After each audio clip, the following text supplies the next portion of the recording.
হরে কৃষ্ণ, রাধে রাধে। আজকে আমাদের গুটিবাড়ির কীর্তন দেখে কেমন লাগছে আপনার?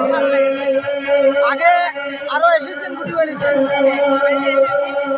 তবে আমরা একটা জিনিস অনুভব করতে পারি, অনেক জায়গাতে কীর্তন দেখি, কিন্তু আমাদের গুটিবাড়ির যে কীর্তনের জনসমুদ্র, সেটা আমরা অন্য জায়গাতে দেখতে পাই না। মানে ভক্তদের মধ্যে কিন্তু অনেক আনন্দ এই গুটিবাড়ির কীর্তন।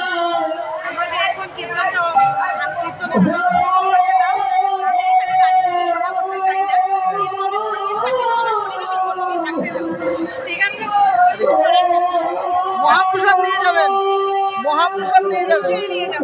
আচ্ছা, কীর্তনে আপনারা যেহেতু রাজনৈতিক মানুষ, রাজনৈতিক প্রশ্ন যেখানে যান সেখানে করবেই। আপনি কি করবেন? রাস্তাঘাট। ধন্যবাদ। আর আপনার তো আমাদের স্থানীয় লোক, কেমন লাগছে আপনাকে? খুব ভালো লাগছে।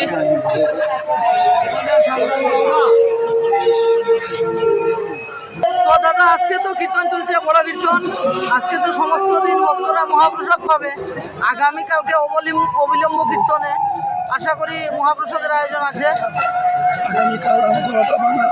আগামীকাল আমাদের সুপরিচিত বৃন্দাবন দাস বাবাজি মহাশয় বাবাজি কন্যা কীর্তন করবেন।